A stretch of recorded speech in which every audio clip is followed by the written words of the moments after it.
നമസ്കാരം. ക്ഷേത്രങ്ങളിൽ ഇനി കൂടുതൽ ഇടപെടലുകൾ നടത്താൻ ഒരുങ്ങുകയാണ് CPM. വിശ്വാസികളുമായി ചേർന്ന് തന്നെയാകും പ്രവർത്തനമെന്നുള്ളതാണ് അറിയാൻ കഴിയുന്നത്. വിശ്വാസത്തിന് കോട്ടം തട്ടുന്ന തരത്തിലുള്ള ഒരു നിലപാടുകളും ഇനി CPM എടുക്കില്ല തന്നെ. വിശ്വാസികളുടെ പിന്തുണ ആർജിക്കാൻ വേണ്ടിയിട്ട് ആരാധനാലയങ്ങൾ കേന്ദ്രീകരിച്ച BJP നടത്തിയിട്ടുള്ള നീക്കം ഇനി ഗൗരവത്തോടെ കണ്ടില്ലെന്ന സ്വയം, അതായത് BJP നടത്തിയ ആ പ്രവർത്തനം അത് ഗൗരവത്തോടെ കണ്ടില്ലെന്നുള്ള സ്വയം വിമർശനവുമൊക്കെ CPM ഇപ്പോൾ നടത്തുകയാണ്. എന്തുകൊണ്ടാണ് ലോക്സഭയിൽ CPMന് തിരിച്ചടി ഉണ്ടായി എന്ന വിലയിരുത്തലിലാണ് വിശ്വാസികളെ കൂടെ കൂട്ടേണ്ടതിൻ്റെ പ്രസക്തി CPM തിരിച്ചറിയുന്നത്. ലോക്സഭാ തിരഞ്ഞെടുപ്പിൽ BJPയിലേക്ക് ഒഴുകിയ CPM വോട്ട് തിരിച്ചുപിടിച്ചാൽ നിയമസഭയിൽ ഹാട്രിക് ഉറപ്പാണ് എന്നുള്ള ഒരു ചിന്ത കൂടി CPMന് ഇപ്പോഴുണ്ട് എന്നാണ് അറിയാൻ കഴിയുന്നത്. ലോക്സഭാ തിരഞ്ഞെടുപ്പിൽ പാർട്ടി വോട്ടുകൾ BJPക്ക് മറിഞ്ഞു എന്നുള്ളതാണ് CPM സംസ്ഥാന കമ്മിറ്റി റിപ്പോർട്ട്. ആറ്റിങ്ങലിലെ LDF പരാജയത്തിൻ്റെ കാരണവും വോട്ടുകൾ BJPക്ക് പോയത് തന്നെയാണ്. ആലപ്പുഴയും തൃശ്ശൂരും അടക്കമുള്ള പല മണ്ഡലങ്ങളിലും ഇത് ഉണ്ടായിട്ടുണ്ട്.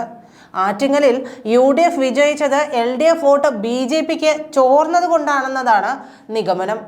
ആറ്റിങ്ങലിൽ മുൻ കേന്ദ്രമന്ത്രി V മുരളീധരൻ എല്ലാവരെയും തന്നെ ഞെട്ടിക്കുന്ന തരത്തിലാണ് വോട്ട് നേടിയതും.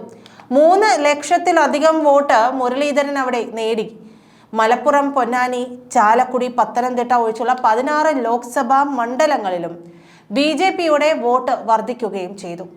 18 നിയമസഭാ മണ്ഡലങ്ങളിൽ LDFനേക്കാൾ കൂടുതൽ വോട്ട് BJPക്ക് കിട്ടുകയും ചെയ്തു. LDFന് ലീഡ് കിട്ടിയ നിയമസഭാ മണ്ഡലങ്ങളുടെ എണ്ണം 18ആണ്. ഇതും CPM ഗൗരവത്തിൽ തന്നെ എടുക്കുകയും ചെയ്യുന്നുണ്ട്. 2019 സമാനമായി കേരളത്തിൽ ലോക്സഭാ തിരഞ്ഞെടുപ്പിൽ UDF തരംഗം ആഞ്ഞടിച്ചപ്പോൾ നിലംപരിശായത് CPMും LDFുമാണ്.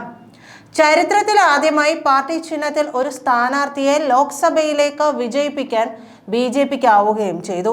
ലോക്സഭാ തിരഞ്ഞെടുപ്പിലെ നിയമസഭാ മണ്ഡലങ്ങളുടെ പ്രകടനം വിലയിരുത്തിയിട്ടുണ്ടെങ്കിൽ 140 മണ്ഡലങ്ങളിൽ 110 മണ്ഡലങ്ങളിലും UDFന്റെ തേരോട്ടം തന്നെയാണ് നമുക്ക് കാണാൻ കഴിഞ്ഞത്. BJP 11 നിയമസഭാ മണ്ഡലങ്ങൾ സ്വന്തമാക്കിയെന്നാണ് കണക്കുകൾ വ്യക്തമാക്കുന്നത്. തിരുവനന്തപുരം, തൃശ്ശൂർ, ആറ്റിങ്ങൽ ലോക്സഭാ മണ്ഡലങ്ങളിലാണ് BJP മുന്നിലെത്തിയ അസംബ്ലി സീറ്റുകൾ. BJP 1-ാം സ്ഥാനത്തെത്തിയ നിയമസഭാ സീറ്റുകളെല്ലാം തന്നെ CPMൻ്റേതാണെന്നുള്ള സവിശേഷത കൂടി ഇവിടെയുണ്ട്. 2019 ലോക്സഭാ തിരഞ്ഞെടുപ്പിൽ LDFന് സമാനമായ അവസ്ഥ നേരിടേണ്ടി വന്നിട്ടുണ്ട്. ഇപ്പോഴത്തെ തിരഞ്ഞെടുപ്പ് പോലെ ഒരു സീറ്റ് മാത്രമാണ് CPMന് ലഭിച്ചത്. എന്നാൽ 2021 നിയമസഭാ തിരഞ്ഞെടുപ്പിൽ LDF ശക്തമായ ഒരു തിരിച്ചുവരവ് തന്നെ നടത്തിയിരുന്നു.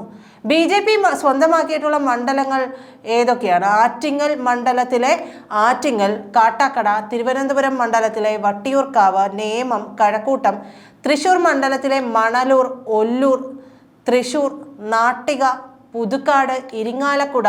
2021 നിയമസഭാ തിരഞ്ഞെടുപ്പിൽ 99 സീറ്റ് LDFും UDF 41 സീറ്റുമാണ് നേടിയിരുന്നത്. NDAക്ക് ഒരു സീറ്റിലും ജയിക്കാൻ പോലും ആയില്ല.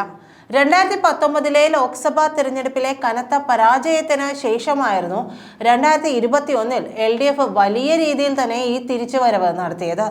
2019 ലോക്സഭാ തിരഞ്ഞെടുപ്പിൽ നിയമസഭാ മണ്ഡലങ്ങളിലെ വോട്ട് കണക്ക് പരിശോധിക്കുമ്പോൾ 123 സീറ്റുകളിൽ UDF ലീഡ് നേടിയിട്ടുണ്ടായിരുന്നു. 16 സീറ്റുകളിൽ നിന്ന് LDF ലീഡ് നേടിയപ്പോൾ തിരുവനന്തപുരം മണ്ഡലത്തിൽ ഉൾപ്പെട്ട നേമത്ത് NDAക്കായിരുന്നു ഭൂരിപക്ഷം.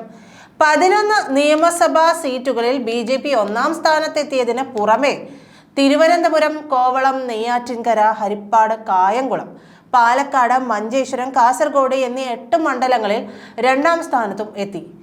BJP 1-ാമതെത്തിയ 11 മണ്ഡലങ്ങളും LDFന്റെ സിറ്റിംഗ് സീറ്റുകളാണ്. ഇതിൽ മന്ത്രിമാരായിട്ടുള്ള K രാജന്റെ ഒല്ലൂർ, V ശിവൻകുട്ടിയുടെ നേമം, R ബിന്ദുവിന്റെ ഇരിഞ്ഞാലക്കുട എന്നുള്ളതും ഉൾപ്പെടുന്നുണ്ട്. ഇത് ഇടതുപക്ഷത്തെ നന്നായി തന്നെ ഞെട്ടിച്ചിട്ടുണ്ട്. അതുകൊണ്ടാണ് ഇനി അമ്പലങ്ങളിലേക്ക് കൂടി ഒരു കടന്നുകയറ്റം CPM തുടങ്ങാനിരിക്കുന്നത്. നന്ദി.